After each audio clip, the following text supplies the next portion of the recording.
is a static measurement? Okay, I already give you the answer up there. So basically a static measurement, if you want to measure a physical quantity in a static way, it means that the quantity is not changing with time. Okay, this is what it means by static measurement, right? So for example, if you want to measure a deflection of a beam, but it is under a constant load, right? But if let's say you set the beam in vibration, right? The deflection will be vary with time. Basically, it will change with time. So this is no longer a static measurement. Of course, the measurement process will become more difficult, right? So most of the time, our experimental measurement are taken in a way that there are time, sufficient time available for the measurement to reach a steady state. Okay, then you don't have to bother with the behavior under a non-steady state, right? So of course your measurement problem will be a little bit more difficult when it involves transient characteristic. Later you will see what it means by transient response or steady state response. Okay, you will encounter these terms a few more times later. Okay, so for a dynamic signal, your sensor or your measurement system must be fast enough in order to keep up with the input signal, right? For example, if you have a sensor, right, you have your input signal. Of course, you will get an output signal, but how fast is it for your system to actually capture that or to keep up with that? Okay. This one is why just now I asked you all to learn how to identify, right? Because this one is just a general model, let's say for a measurement system, right? So how do you identify the order of the model of the system? So you look at the DE that define the system, right? If let's say you do not have derivative, you have only y equals to 2x or something like that, that one is a zero order, right? If you have a first order derivative, that one is a first order system. Okay? Okay, so I think we can start with the simplest one, zero order system. Okay, look at this. Look at the. Do you have any idea about, like, when we talk about mathematical modeling, all those things? You all gone through the class or not? No, usually that one is a year 3 subject. Sem 1 only. Is it in your syllabus? Is it in your course structure? Mathematic modeling? No. Okay, basically. Okay, never mind. Maybe they do not forget. Never mind. So basically, sometimes when we want to describe a system or what, we need to form a mathematics model. Okay, basically use numbers, use equation, use mathematics to define the system. Okay, but that one actually involves a lot of mathematics. So if you want to go into those research, you probably need to have a very, very good level of mathematics. Alright. Okay, so let's come back to here. So this one is a zero order system. So you look at the equation that involved here is y equals to, for example, kx. So there is no derivative here. So this one is a zero order equation, zero order system. Equation for a zero order system. Okay, so sometimes my question can ask in the exam is that I want you to tell me the difference between, for example, I want you to tell me the difference between zero order and first order system. And then maybe my second question is, what is the difference between zero order, between first order and second order system? So you can actually describe it in a different, in many ways. For example, first you can say in terms of mathematics model, zero order system is usually defined by what type of, for example, you can just use this example, y equals to kx. Then you can say first order system, then you have a derivative. You can just list this as one of the difference. Okay, but of course you can also further explain when we go through the classes. You will be able to tell more difference between zero order system and first order system. Okay, one of the characteristic of this zero order system is that the output is proportional to the input. So in other words, your output will change instantaneously. Okay, that's the keyword. It will change instantaneously when your input change. So these are the characteristic of a zero order system. Right? Is it too fast? No? Can follow? Kenneth, why you show that face? You okay or not? Can catch up? I can guarantee you sometimes the question will come like that. So you must really know the difference between all these systems now. Okay? Alright, so for zero order system, you will see this term K. Okay, basically this one is the what we call static sensitivity. Okay, so this one actually remain constant regardless of whatever your input frequency is. So this one is a static sensitivity. So you can look at the example here. Okay, imagine you have, not imagine, let's say you have a potentiometer here. Not sure whether you have worked with one before, right? Imagine when you move the position of this resistor. So basically the length of the resistor will probably become shorter or longer. Then this will actually leads to the changes in the voltage, right? Of course, when you have changes in your resistor, it will lead to some changes in the voltage. Okay, so in this case, it's actually very direct. When you change the position, it will lead to a instantaneous change in the voltage output, right? So if you can also, for example, you can, let's say I use this mathematical model to describe the behavior of this potentiometer, right? So the static sensitivity here can be defined by, for example, this VR over X amplitude, don't matter. So this one is just the static sensitivity, right? So if let's say I change the value of X, you will see an immediate change in my V here, the value of V here, which is the output here, right? So any instrument that behave according to this type of equation, we call that a zero order instrument. You don't have to memorize this one. This one is just an example. Okay, but of course, the only thing you need to know from this slide is that what is the characteristic of zero order system, right? You can describe, okay, the output change instantaneously when the input change. And you should also know what is the general model of a zero order system, right? You have an output that is linked to the, basically the sensitivity, and also the X is the variable that can change from your input, basically, right? So, any question so far? No? So don't worry, a lot of things is you don't have to memorize. This one is just an example, okay, for you to understand what is a zero order system. Okay?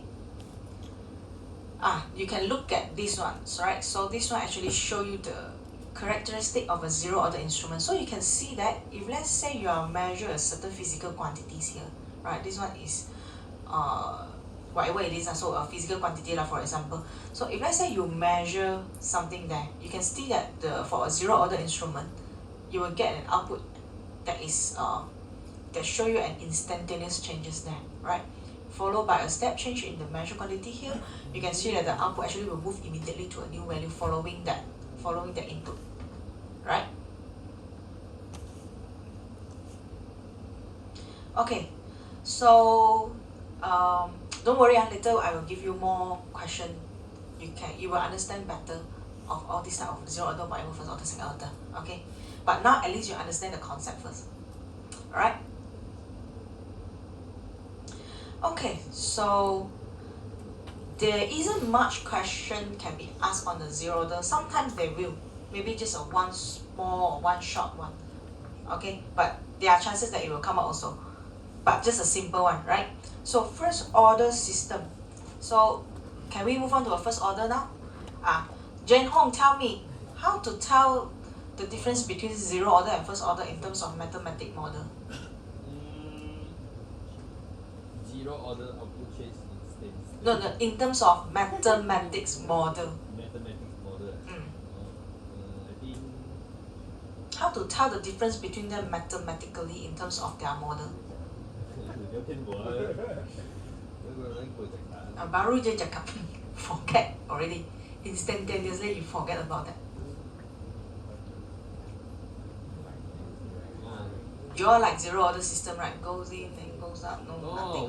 One is dy yes? dx. Sorry? First order is dy dx. What does it mean by dy dx there? Differential. Maybe I have d2y dx square, how? That one also first order. Zero order system is like linear equation. Y equal to x, ax. And then first order want to differentiate the equation. Second order also differentiate what? You have a different derivative also what?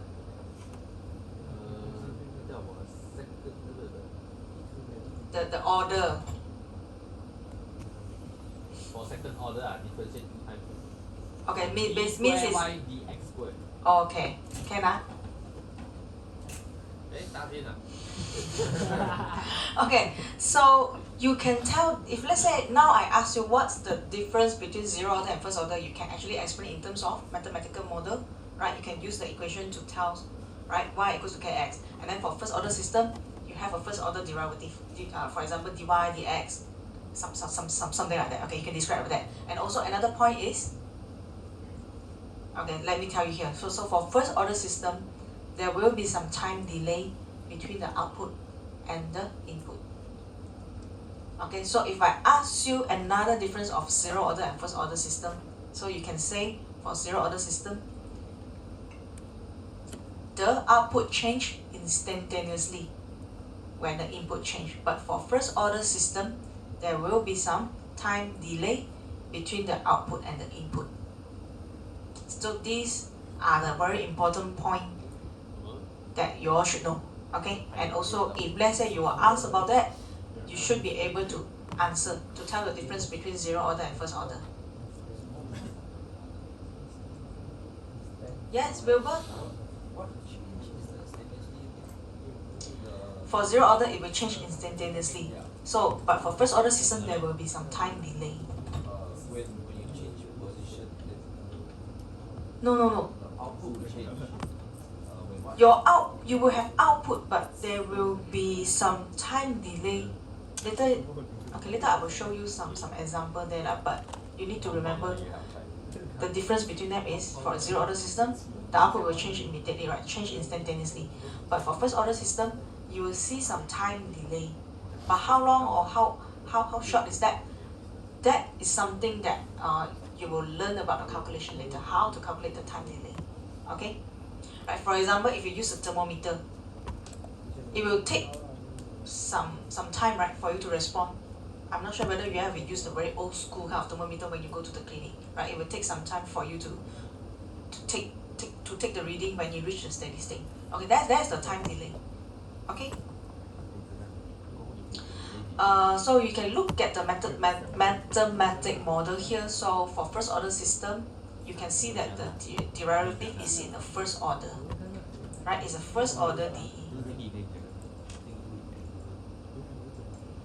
Okay, so that's why in just now we mentioned about the important difference between them is the time delay. That's why in first order system, there is this new term that we are learning here, which is the time constant. Yeah, you can see this simple tau here. Okay, so bear in mind the symbol for tau and the time, later on you will see it quite often in our calculation, so don't confuse between these two. So one is actually time constant. So basically time constant will tell you basically is a measure of the speed of the response. Okay, so basically basically it will tell you how fast or how slow is the system respond to the changes. Okay, later we will use the formula to do calculation, but now you need to know all these terms first. All right. Okay, so look at this standard process input. So there are many type of input that can involve. Okay, for example, stem, ramp, impulse, rectangular, sinusoidal. So what we focus more, or basically the only things that will come up for our final exam is only step input and also sinusoidal input for our subject. Only these two. Okay, only these two hint already. So only these two. The other three you don't really have to bother about. Okay, so this one is just an example. You don't worry about this. This is not your exam. This is not your exam. Okay. This one is just an example how a first order system is. Like for example, if you have a sensor, you want to measure some heat exchange involved, so heat in and out, all these things. So if you can describe this entire system with this formula, right? So this one is obviously a first order system because your derivative is only in first order. I won't test you on this. This one is your I think you will learn it in other subject. Okay, we are not going to do anything with heat transfer or thermodynamic here. All right. Okay. Okay, so this is also just another example of a first order system, right? So what we want to show you is just that whatever process that involved there, if let's say we can form a mathematic model to describe this process with a first order DE, then this is a first order system. Okay, so don't worry about this. This is not something that will come up. Okay, so just now we have mentioned for first order system, what are the two type of response that is included in our syllabus or final exam? I want to ask Sentai, see can bring back memory or not? What are the two type of response? Set input and also sinusoidal input. Yes, correct. Okay, so now we move on to the first one, step input. Okay, I think most of the time for physical exam, it is less likely that student will choose the wrong formula. Why do I say so? It's because during the online exam, you can see that because in the online exam, students have all the material, right? It's like an open book exam. So when they flip lecture 5 and 6, they kind of confused with which formula to take, because for the lecture 6 you also have step input, you also have sinusoidal. So maybe the question asks first order, but they end up choosing the second order one, or vice versa. So when you are given open book doesn't mean it's a good thing, because you don't even bother to go through what are the topics or what are the formula. Then during the exam only you start to go and you think it's open book, so you open book, then only you start and go and find those formula from the lecture notes, but you identify the wrong one. Okay, but this is more likely happen in the open book exam. After the physical exam, I think student can because you are only given, I think it is written quite clearly in the exam, because all this formula is written at the back of your question, like step response for first order system. Then you all know where to get the answer, right? Okay, so step input. So you can see that from this formula, there will be consist of this transient response and steady state response. Okay, so what are important here is only the steady states, because when the time passes, you can see that your output actually approach a more steady state value. Okay, basically, steady state response is what remains after your transient response decay to zero. Your transient response basically will decay to zero at some point. Then you're only left with the steady response. Okay. Can understand? Can this one is still quite a direct one. You don't bear in mind, you don't have to solve any differential equation in this subject. Okay. But just to tell you, if you solve all these differential equations, you will end up getting a solution there. So this solution is what we are going to use for all our calculation, right? I will tell you what you need to memorize and what you don't need to lah. Okay, don't worry about that. Okay, so just now we have mentioned one of these very important thing. Wilbur, tell me, look at this graph. So what are the difference between zero order and first order system? So so you look at this first order system, you can see some delay, right? So if let's say this is your measured quantity, but you can see that your output actually taking some time here in order to reach to the steady state, right? So there will be some time delay, right? Okay, so basically the time constant or what will tells you how fast or how slow your system actually catch up with the input, with the changes in the input, right?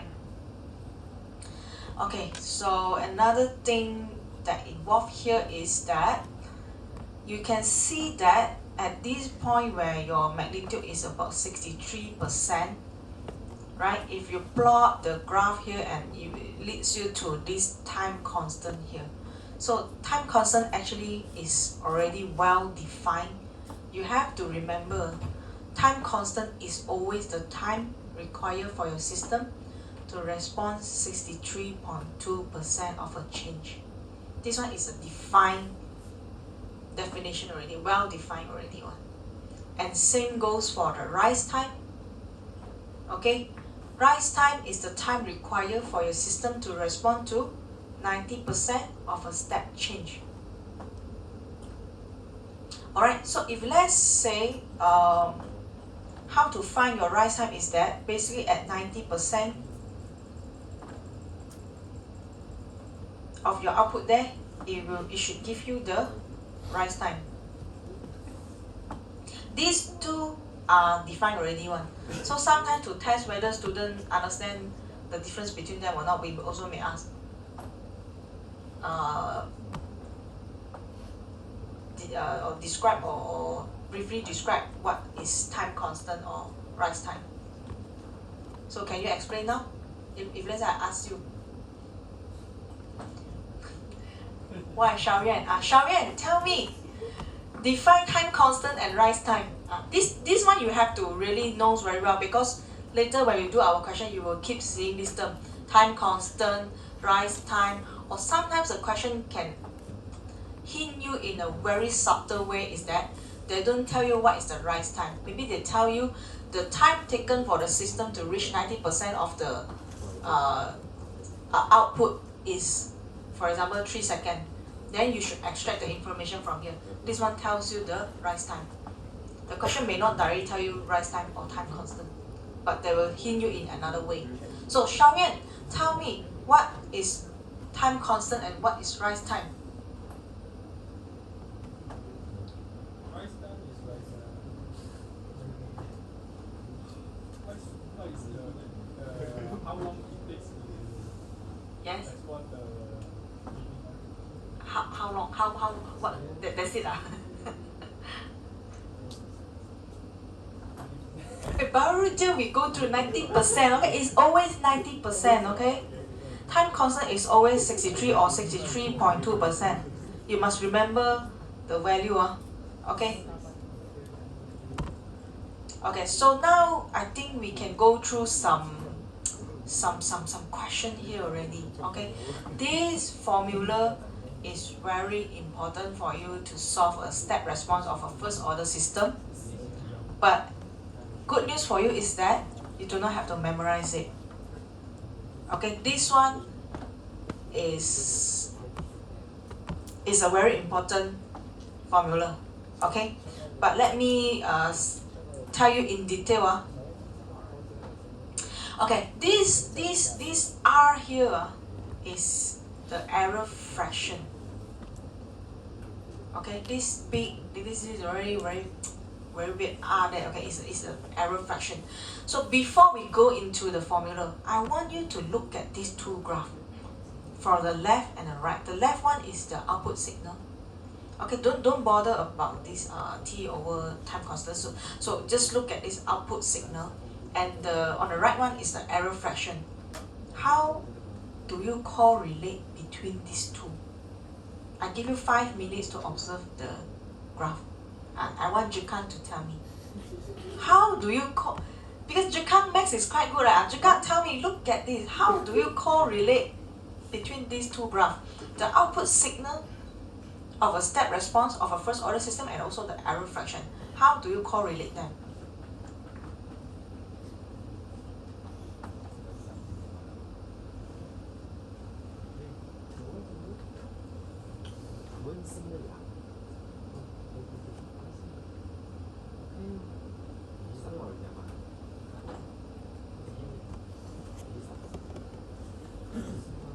Chai Hua, help Jikan.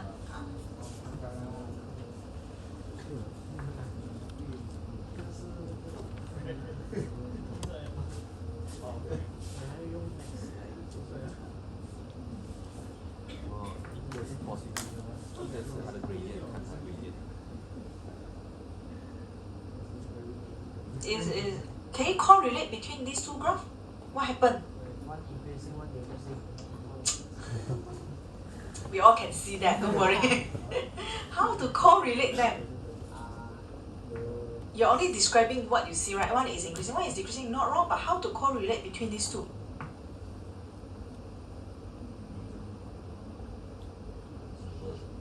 Same gradient. Sorry? What is equal to what? Same gradient.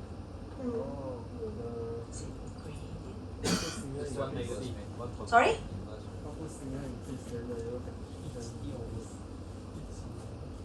Not wrong, but can you describe a little more detail?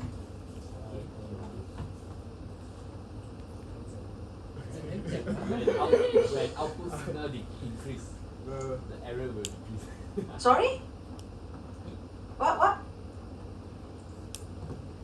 Yeah, we all can see when the output signal is increasing, the error fraction decrease. Yeah, it is very obvious. We can see that. But what? How to correlate them in a more accurate way?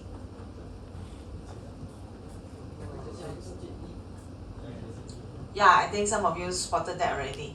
Okay, you can see that when your output signal, when you have your output signal, right, at this point, right, where t over tau equals to 0, same here, at this particular point, when you introduce a input, the instant when you introduce an input, but your system, there's no response, 0%. Right? Your system do not respond anything at that instant. So at that instant, your error fraction is 100%. Right? Can you all see that? At least you should see this one first. Right?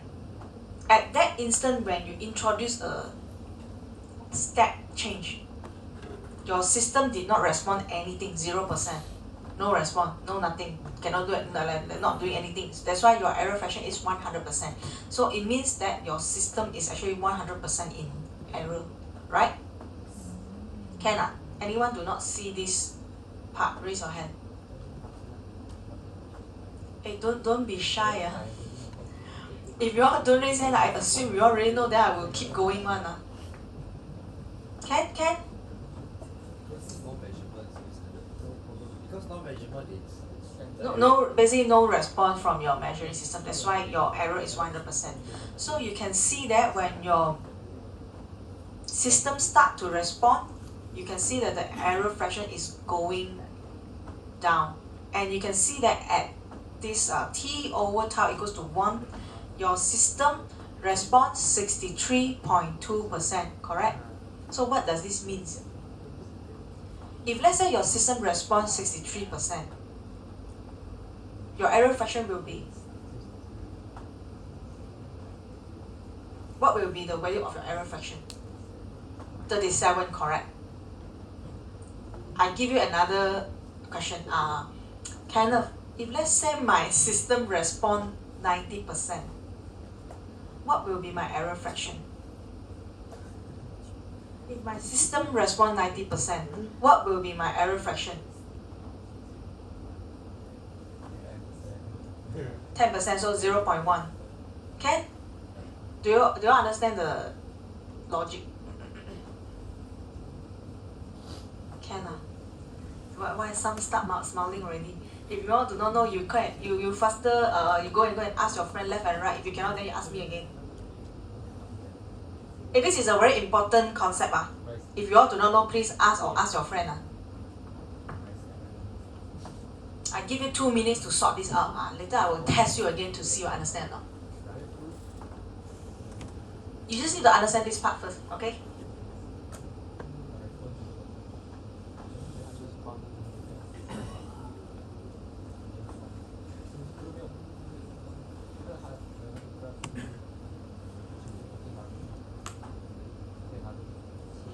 Okay, since we have 1.5 hour class, I give you a short break now. How long do you want it? Wilbur, you can decide. You ask for a short break, right? Wilbur, how long? 10 minutes. Okay.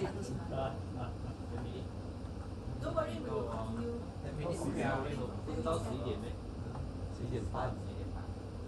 还要拿 extra，所以下午不用很久。下午